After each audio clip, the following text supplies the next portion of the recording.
विधानसभा निवडणुकीच्या तोंडावरचं राजकारण। यंदा महायुती विरुद्ध महाविकास आघाडी अशी लढत होणार आहे। मात्र त्यापूर्वीच आता महायुतीत मिठाचा खडा पडलाय। गुरुवारी झालेल्या मंत्रिमंडळ बैठकीत मुख्यमंत्री एकनाथ शिंदे आणि उपमुख्यमंत्री अजित पवार यांच्यात वाद झाला। नुसता वाद झाला नाही, अजित पवार 10व्या मिनिटाला तिथून निघाले अशी सुद्धा चर्चा आहे। काय झालंय पाहूया। ऐन विधानसभेच्या तोंडावर भाई आणि दादातील वाद चव्हाट्यावर आलाय। मंत्रिमंडळाच्या बैठकीत मुख्यमंत्री एकनाथ शिंदे आणि उपमुख्यमंत्री अजित पवारांमध्ये वादाची ठिणगी पडल्याचं बोललं जात आहे।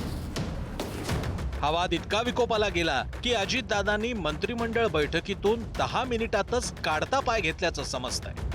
दरम्यान कॅबिनेट लवकर सोडून गेलो नसल्याचं अजित पवारांनी स्पष्ट केलंय। मुख्यमंत्री एकनाथ शिंदेंच्या काही महत्वाकांक्षी प्रस्तावांना मंजुरी न दिल्यानं वाद। शिंदेंचा dream project Alibag Virar corridor प्रकल्पाबाबत घोषणा केली जाणार होती। अलिबाग विरार कॉरिडॉर प्रस्तावावर शिंदे फडणवीसांची सही, मात्र अजितदादांकडून सही नाही। प्रस्तावावर सही न केल्यानं मुख्यमंत्री शिंदेंकडून अर्थमंत्री अजित पवारांना विचारणा।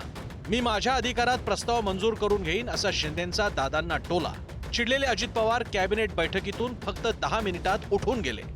बारामतीतीलही काही प्रस्ताव अर्थ खात्याकडून मंजूर नाही, ते शरद पवार यांच्याकडून आले असावेत अशी चर्चा।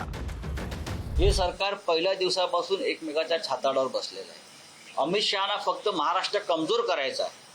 बरं, हे सगळे खा खा खा खाणारे लोक खा खा पूजा करतात देवीची वगैरे, पण इतके खादाड सरकार आम्ही कधी पाहिलं नाही। मुख्यमंत्री मिस्टर 40%, अजित पवार 40%, देवेंद्र फडणवीस 50%, आणि या कमिशनबाजीमुळे यांचं आपापसात पटत नाही। हे दादांत खोटी बातमी आहे। हे आपल्याला काम असल्यानंतर आता तुम्ही काही बसलाय आणि एखाद्याला पुढचं विमान पकडायचं असेल 8 साडेआठचं, तर पटकन आता मी जातो, माझी विमानाची वेळ झाली म्हणल्यावर निघून जाता ना, तशा पद्धतीने मी गेलो। ह्याच्यापेक्षा जास्त काही नाही। नाही बाबा, धुसफूस अजिबात नाही, कुठलं चित्र नाही, ऑल इज वेल। आगामी विधानसभा निवडणुकीच्या तोंडावर महायुती सरकारनं अनेक घोषणा केल्या। मात्र राज्याच्या तिजोरीमध्ये खडखडाट असताना प्रत्येक मंत्री आपली योजना पूर्ण करण्यासाठी आटापिटा करतायत। त्यातून मंत्रिमंडळ बैठकीत वादाची ठिणगी पडताना पाहायला मिळते। 24 जुलै अजित पवार गिरीश महाजनांमध्ये ग्रामविकास विभागाच्या निधीवरून खडाजंगी। 14 ऑगस्ट अजित पवार एकनाथ शिंदेंमध्ये आरोग्य विभागाच्या फाईलवरून वाद। आपल्या तिजोरीत पैसे किती आहेत आणि खर्च किती करावा याचं कुठलाही ताळमेळ नाही। हे सगळं पाहिल्यानंतर राज्य कुठल्या दिशेने जात आहे हे महाराष्ट्राला कंगाल करून सोडतील।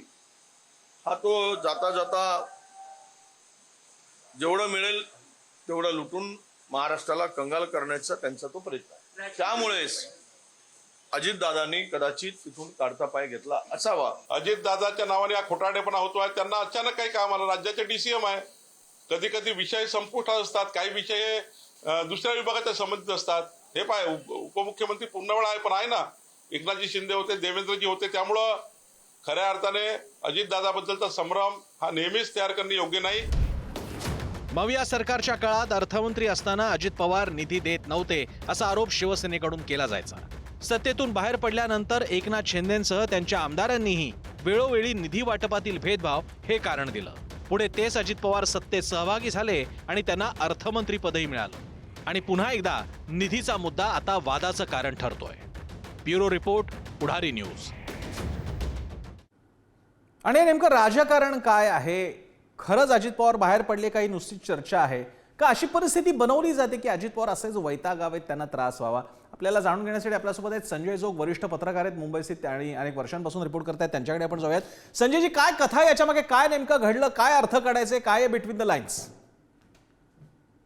महायुतीमध्ये घमासान किंवा इंटरनल ज्या बिकरिंग आहेत त्या आहेतच आहेत। म्हणजे कोणीही किती म्हणू दे। 2 दिवसापूर्वी एक प्रेस कॉन्फरन्स घेतली होती महायुतीची, त्याच्यात असं सांगितलं की आम्ही सगळीकडे कोऑर्डिनेटर नेमलेले आहेत, सगळं कसं अलबेल आहे, इनफॅक्ट महाविकास आघाडीमध्येच बिघाडी आहे। आता 2-3 मुद्द्यावर बोलू। काल जे त्याचा उल्लेख केलास की माननीय अजित पवार उपमुख्यमंत्री कालच्या कॅबिनेटमध्ये निघून गेले तडकाफडकी। माझी माहिती वेगळी आहे। धुसफूस चालू नाहीये का? धुसफूस 100% चालू आहे का? आता त्यांच्याकडे अर्थ खाते आहे, तरी सुद्धा ह्या वेळच्या अर्थ खात्यांमध्ये त्यांना थोडा रोख लावलेला आहे का? पहिल्यांदा ज्या महाविकास आघाडीमध्ये त्यांच्याच एककल्ली म्हणून तर शिवसेनावाले नेहमी त्यांच्यावर अटॅक करायचे, आता पहिल्यांदाच ज्या वेळेला मनोज चौनिक चीफ सेक्रेटरी होते त्यावेळेला त्यांनी GR काढून सांगितलं की त्यांनी केलेल्या फाईल पहिल्या डेप्युटी चीफ मिनिस्टर फडणवीस यांच्याकडे जातील आणि नंतर ते मुख्यमंत्र्यांकडे जातील फायनल क्लिअरन्सला. तर अशापासूनच खरं दादा हे तसे मनस्वी स्वभावाचे आहेत. पण इथे ज्या पद्धतीने त्यांना आता महायुतीत येऊन परत उपमुख्यमंत्री व्हायला लागलेलं आहे तिथे ते कुठेतरी अजूनही चाचपडताना दिसत आहेत. नंबर 1, कालच्या कॅबिनेटमध्ये ते खरोखरच निघून गेले का? तर माझी माहिती वेगळी आहे. त्यांना ऑलरेडी अहमदपूरला त्यांची जनसन्मान यात्रा होती. त्याच्या आधी त्यांना आणि प्रफुल्ल पटेल यांना, रतन टाटा यांना जिथे NCPAला त्यांचं जे शव ठेवलं होतं तिथे आदरांजली द्यायला जायची होती. हा एक मुद्दा झाला, त्यासाठी ते लवकर गेले. पण त्या व्यतिरिक्त म्हणून काय महायुतीमध्ये सगळं अलबेल आहे का? तर माझ्या दृष्टीने ऑल इज नॉट वेल. 3-4 मुद्दे सांगूया.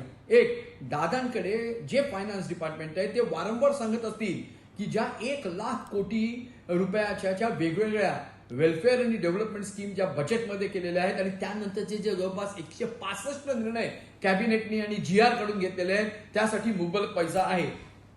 खरं बघायला गेलं तर माझ्याकडे काही कॅबिनेट नोट्स आहेत आणि काही त्यांची नोटिंग्स आहेत फायनान्स डिपार्टमेंटची.